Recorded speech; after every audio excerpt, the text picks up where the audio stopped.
Frankfurt maybe a little bit separate, but Frankfurt have a really big game against Leipzig, and there's a lot of noise around Leipzig, who's going to be the next head coach. A big match for both these teams. I think if Frankfurt win that game at home against Leipzig, they can book their ticket to the Champions League. But, for Leipzig, this is a must-win because they have that chasing pack right behind them. Yeah, it's probably one of the most interesting games of the weekend, actually, because it's, as you said, it's two teams kind of fighting for top four. Frankfurt have really kind of, I don't know, they've kind of wobbled a wee bit, I think, especially in the second half of the season. I know they beat Heidenheim recently and picked up wins over Stuttgart and Bochum, but, they obviously drew against Augsburg at the weekend there, which wasn't entirely surprising, although I did expect goals in that game. But they've lost to Werder Bremen as well. They lost to Union Berlin, Leverkusen, Bayern, dropped points to Gladbach, Wolfsburg, Hoffenheim since the start of the 2025. And it just feels like they're exhausted. We talked about them, I guess it was last week on the previous show, I guess, a little bit, after the Tottenham game. It knocked them out the Europa League. And yeah, they just kind of look like they're just desperately waiting to get to the end of the season. But they're going to have to really kind of roll up their sleeves and kind of make sure they can get to the end of the season, because they've got four kind of almost kind of, playoff games, if you will, or one-off matches. They've also got Leipzig, which is a big game in the top four. They then play Mainz, another big team who are trying to finish in the top four. St. Pauli, who are obviously desperate for points and doing quite well in recent weeks. And then they finish up away to Freiburg, who will obviously, potentially be kind of obviously still in the hunt for a European spot, even in the final match day. So Frankfurt will not be able to kind of put their feet up and kind of start booking their summer holidays until the final whistle has been blown. But yeah, they play a really tough Leipzig side who've looked a little bit better in recent weeks. Obviously, under a new head coach in Löw, the interim head coach. Yeah. He's kind of changed things a wee bit. He's kind of moved back to kind of 4-4-2. And they've been picking up points. They beat Hoffenheim, beat Wolfsburg, drew 1-1 with Holstein Kiel, which didn't surprise me a huge amount, to be honest with you. But it just kind of feels like Löw's just kind of gone back to basics with this Leipzig team, and it's kind of suited them quite well. And both teams will be kind of gunning for a win here, so I think it'll be a really interesting match. But there's so much to talk about with Leipzig right now, Manu, over and above this match. Yeah, there really is. Maybe the one thing I want to talk about before we do that, want to really quickly touch on something that we mentioned on Frankfurt last week, and I think it is still to be true, right? A lot really does depend on whether Mario Götze can be back for them. I think without him, they really struggle for attacking ideas. That was the problem against Tottenham, was the problem last week as well. So, I think that is something to keep in mind. But Leipzig, they have the Wings Cup right now in Leipzig, a youth tournament, a really big youth tournament. And so there's lots of panel discussions. I think Arsene Wenger was there, David Wagner was there. Jürgen Klopp spoke to the media today a lot about talent development and how the club themselves can improve talent development.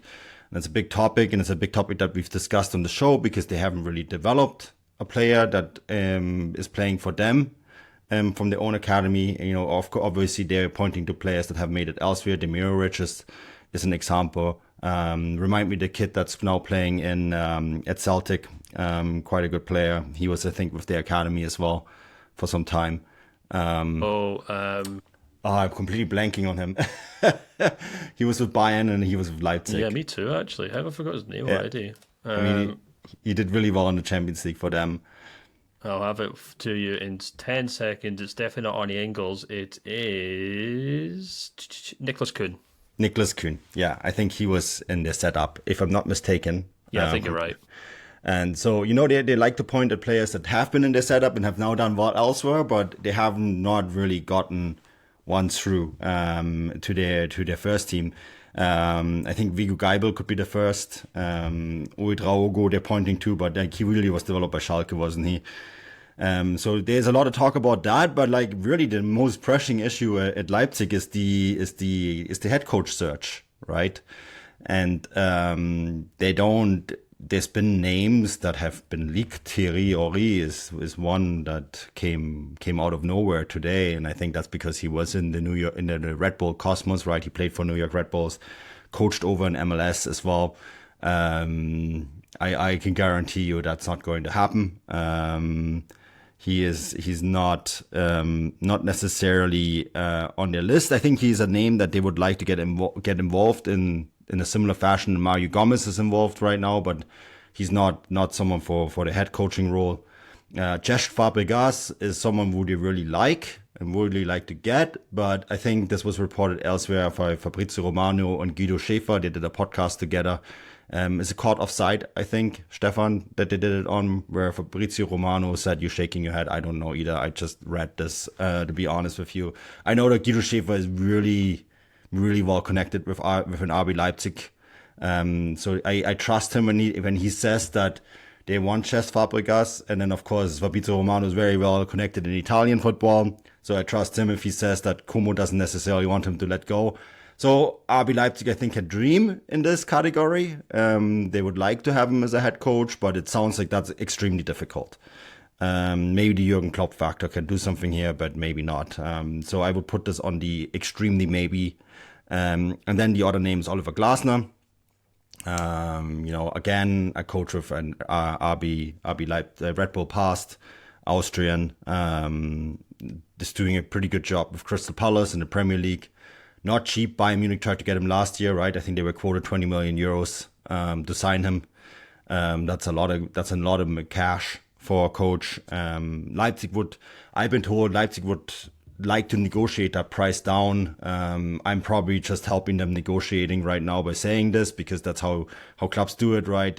They're like, oh, we would like to pay 10 million euros. And it's like, well, this is just how it goes, right? They will tell us a figure. And I think when push comes to shove, an agreement could be found, but it kind of highlights that this isn't an easy thing. And I know Jürgen Klopp and Marcel Schäfer talk about this all the time. This is the most important position within the Red Bull empire.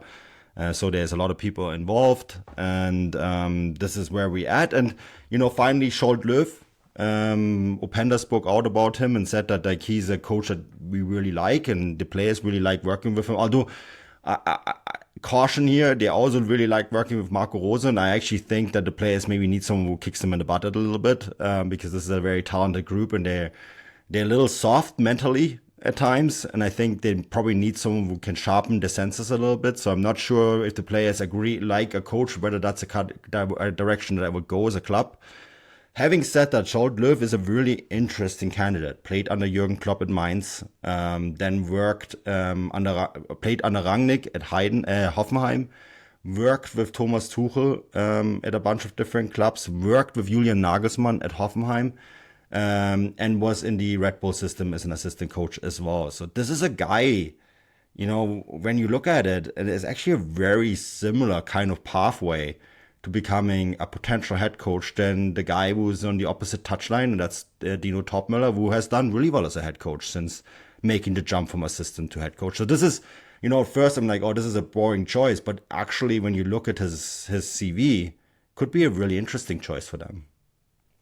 Yeah, absolutely. I think you hit the nail on the head there, to be perfectly honest with you. He brings with him actually a surprise amount of coaching pedigree, having worked under so many different head coaches, and played under so many as well.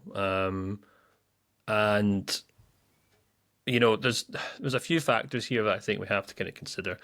I think the first one is that the candidates that they've been linked with so far are, in my opinion, entirely underwhelming. Thierry Henry is a pundit.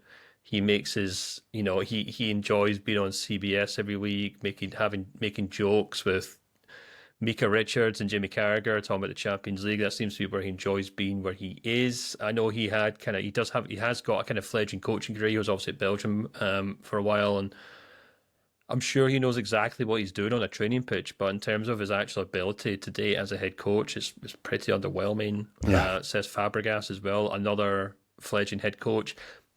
By all means, could prove to be a very good head coach in time.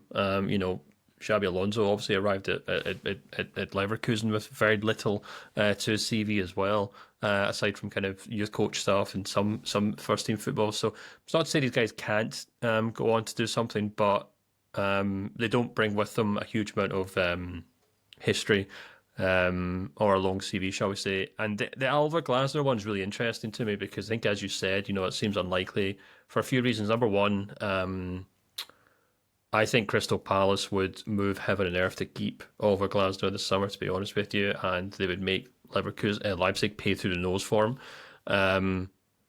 And the interesting thing about the Glasner reports is that for much of this season, before Marco Rose lost his job, we were hearing a lot about how Glasner wants to return to Leipzig in a non-coaching role. Consistent reports linking Glasner with him return to the club as like a head of recruitment or head of strategy or whatever. Leipzig seem to have about 20 of these roles at the club that they just kind of hand out to ex-players just to kind of do something there. They almost be kind of bumping into each other in empty rooms at the Red Bull Arena. But yeah, I think it's a little suspicious that there was consistent reports linking Glasner to return to the club in a non-coaching role, in an administrative role, and then once Marco Rose gets sacked, it's like, oh, well, actually, he's also in the running for the head coach role. I'm like, well, that doesn't really line up to me. But anyway, who knows? I think Glasner would be fantastic for Leipzig, but I just don't think it's going to happen.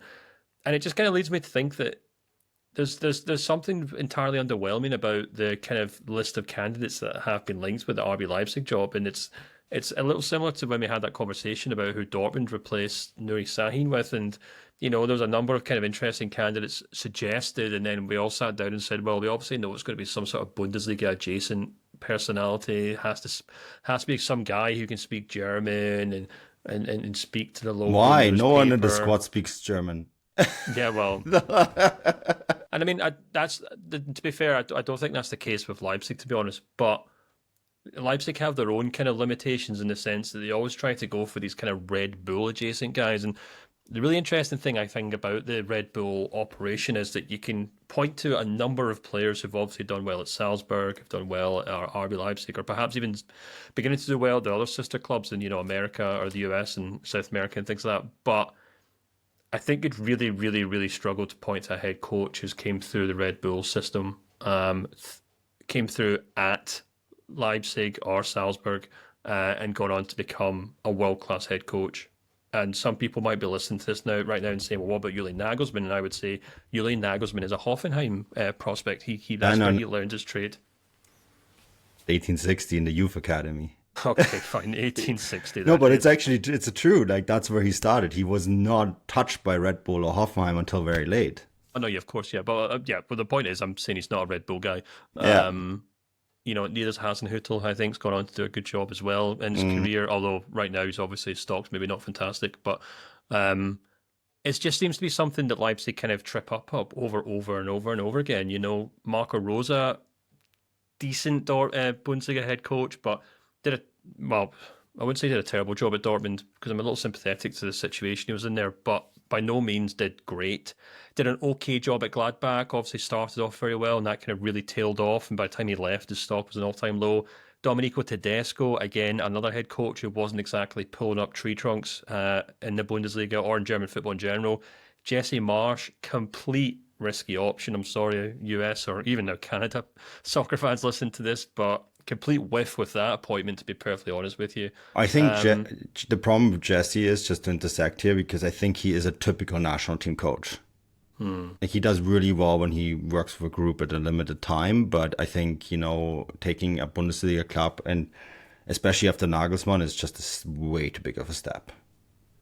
Yeah, but the thing is, like with Nagelsmann, they struck gold there. Yeah. But there was nothing to suggest that he would work out there. It's the same, I guess, a wee bit with Hasenhüttl, who came from Ingolstadt, if I'm not mistaken. They plucked both of these guys from relatively nowhere and gave them the positions. And now Hasenhüttl maybe it was a little easier because there wasn't a huge amount of expectation to RB Leipzig back then because they were just kind of coming into the league and no one really knew. I mean, everyone hated them, so no one was really going to put much pressure on to be winning league titles.